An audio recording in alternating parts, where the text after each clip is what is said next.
Namaste, viewers, and welcome to this edition of our Poetry Lab with Dr. Parikshit Singh. And we continue our discussion of Satya, Poems to My Father. And we just saw a wonderful poem about a white peacock. Now, let's look at another poem called A Reflection, page 51, please. I request Dr. Singh to read out the poem. It's a longish poem, viewers, so please bear with us and we'll try and flash it on the screen if possible or in the notes below so that you have access to it. But otherwise, you're most welcome to buy this book. I think it should be on Amazon. That's a good way to get them to buy our books. You leave a teaser, let it dangle.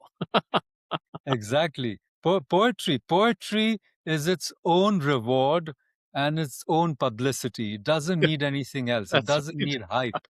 Those who love poetry, come on, you know. This is the most should I say elevating of the things we do, and we are, as it were, worshippers, adorers of the Paravak. So please, let's go to a reflection, the Vimarsha, if you will, of the Prakasha. A reflection. I found a peacock's feather in a corner of our garden with its single eye. In the middle, a shade of brown and gold, surrounded by a ring of intense blue.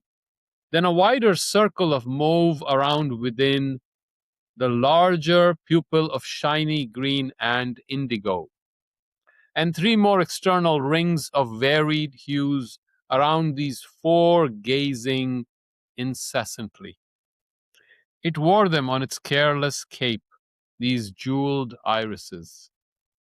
When rain came early, it spread out its regal plumage and left us witness. Many monsoons ago, you had told me how in ancient times people wrote with peacock quills.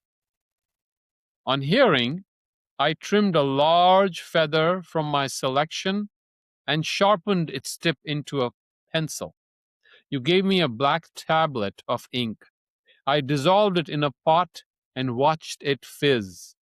But the experiment to dip and write legibly with a peacock plume turned my script into hieroglyphics. I wrote on a wide sheet of paper, but what I penned seemed like Urdu when I wrote in English. You laughed aloud while I folded my calligraphy. I used to collect them, the fallen feathers of peacocks that fell from the perch high above in the branches of the aru trees. I had a large cartridge shell. I stuck them in, and they sat in a corner of our living room as our most valuable display. There was nothing else of equal value in that living room, which was also our dining room and bedroom, our guest room and study room. Often you would dust the room when we were expecting a guest, while scolding us for the mess. In the temple, Krishna smiles, playing the flute, the peacock feather on his crown, next to adoring Radha. You walked through into the inner chamber against the priest's protestations, mumbling intimate words to your idol, a blissful smile on your lips, while we squirmed in our corners, tad embarrassed. In the courtyard, the devotees danced and sang to the ringing of cymbals and the crash of drums. O Krishna, Krishna, Krishna. I took the peacock feather and gazed back at the reflection of my eye in its pupil. It trembled a little, exaggerating the slightest tremor in my hand. I was not sure who gazed at whom. My line of thought died out. Sometimes a metaphor exceeds what it represents. Sometimes a symbol is its own end. That's so wonderful. It's a narrative poem. It tells a story. It brings back memories. It's about a dad, a father, a visit to a temple, Govinda Dev Ji, the beautiful shrine, with the image, the deity, the idol itself saved from Aurangzeb, who was destroying temples closer to his capital, brought into Jaipur with a very obliging Rajput king who wanted to see Krishna in the morning from his palace. So it's so redolent with all these, cultural and civilizational memories. And then the father, who is, of course, a formidable IAS officer whom the priest cannot stop from going into the sanctum. But, anybody who has been to the Devji Mandir in Jaipur, the energy is electric. And when before the curtains are, as it were, unfurled and the deity is shown, there's such a fervor of piety, and all of that is captured in this poem. That devotional ecstasy. And then the eye, the eye of the feather is, if anybody's seen a peacock feather, and that eye, you see the reflection, the eye, EYE, and the eye, and the father and the son, you see again, and the end, the symbol becoming its own end, an end in itself, as it were, and the disappearance, that notion how Krishna disappears, even the gopis and of course Radha comes later after Jayadev in the Bhagavatam, the great Bhagavad Puran, which is the source of all Vaishnavite religious traditions. There is no Radha, but the gopis are there. There is the Ras Leela, and then Krishna disappears. You see, so in a way, the sambhoga, the height of ecstasy, actually then leads to a different kind of viraha, you see. So it's a very profound, I think, reflection, to use the title of the poem, how the feather reflects something much deeper about our own identity's last secret. But, the peacock quill, now all children have done this, I'm sure, especially in India. And by the way, viewers, here in Homosassa, the bird, at least the part of Homosassa where we are, there are no turkeys here, but peacocks. Somebody Yes. brought peacocks, and I talked to some friends here, and they say, "Oh, this is an infestation," and I just keep quiet. But in my mind, I'm saying, "Are you kidding me? These beautiful birds. Why do you call them, an infestation? Do you prefer turkeys anyhow?" Wonderful that our Riverside or River Haven village is a bird. It's a sanctuary. You can't hunt the birds, right? But the peacocks, I found the peacocks in Buckingham Palace as well. So somehow this bird is spread everywhere, thanks to India, I suppose. It's certainly, I've seen it in Indonesia, in Bali and places like that. But coming back, some wonderful lines here. We saw the whiteness in an earlier peacock poem.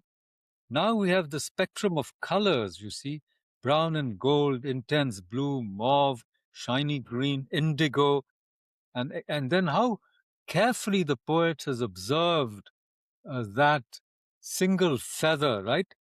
The three rings or four rings, of the feather, the concentric circles, as it were, and the varied hues. And if you ever hold up a feather in light, how it shimmers, you see, it's such a beautiful thing that nature has created. And sometimes we have saris, and they say, "Oh, it's peacock green." So Yes. it's bicolor. If you see it from one angle, it's blue, and from another angle, it's green.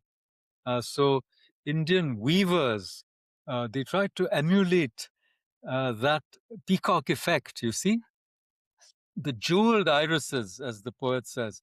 And I love this. It wore them on its careless cape, the cape that the peacock wears, in all its swagger. And it does swagger, right? It does do this. By the way, we've seen it right here next door, these peacocks, and they are, we had peacocks at home in JNU. Every evening they would come to our home, and somehow we have peacocks here as well.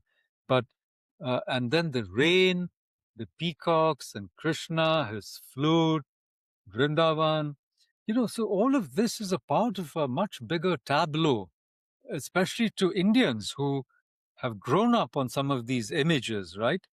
And the thing that I mentioned as a hint earlier, you know, poets who love words, right? So I told you indirectly how this poem is also about language and words, because the poet, as a child, is using the peacock feather to write. And but it's coming out like hieroglyphics. And that's what poetry is. Poetry is hieroglyphics, because it's not just words, it's symbols. Who knows what it means? And who knows, like when you go to the the great tombs of Egypt, who knows what they mean? All those symbols, right? And arranged in a particular way. And remember, the Egyptian Book of the Dead, the greatest, should I say, uh, there's no civilization that paid more attention to the afterlife and how to transit from one to the other. I think it was the greatest record of what the living had to say about dying, in my opinion. So the poem brings back all of these memories, you see. And I love how the peacock feathers are collected in an empty cartridge, like a big cartridge of a gun, which becomes like a holder, a pot holder. And you put all these feathers there, they become decorative. They're in the living room, which is also, of course, the study and the siesta room. It serves multiple functions. And I want to also mention, if you ever go to a Jain Muni, they bless you, but they only bless you with peacock feathers. They have a peacock feather fan, and they tap you. Even sometimes the Sufis do that. They tap you with that. So the peacock feather, has many such associations.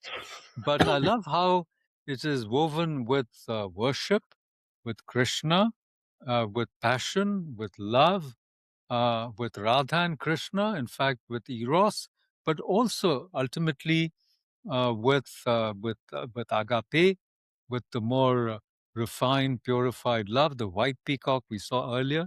Now we see the peacock in all its hues, and this wonderful going down the memory lane, where there are memories of the father and the son, the temple visit to Govinda Dev Ji, and the peacock feather always as a symbol of Krishna to this day. So any thoughts? I love the last two lines. Let me read them. Sometimes a metaphor exceeds what it represents. Sometimes a symbol is its own end. I, Dr. Singh.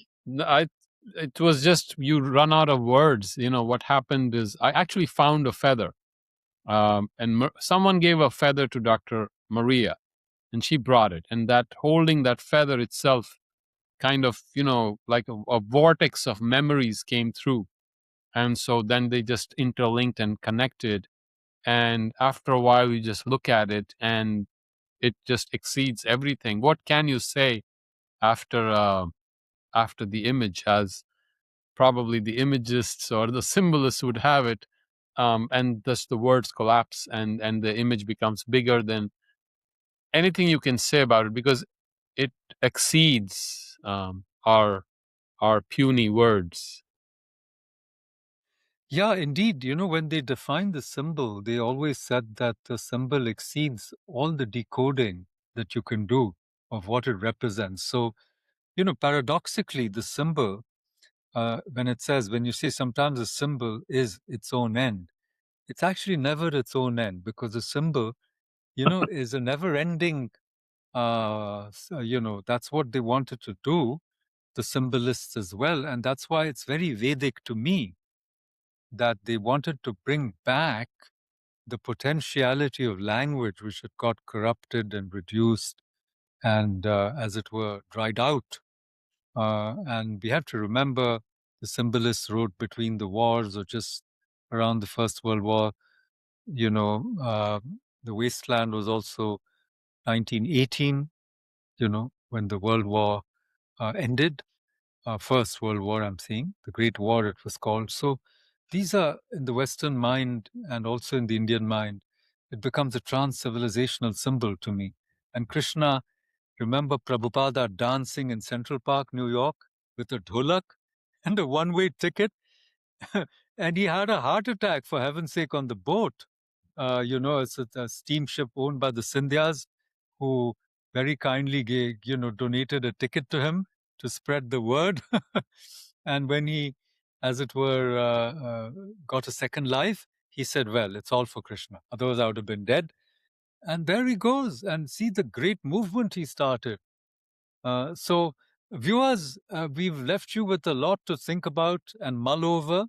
Please enjoy the symbols in this collection, and remember that Satya itself is a never-ending quest for truth, for infinity, for light.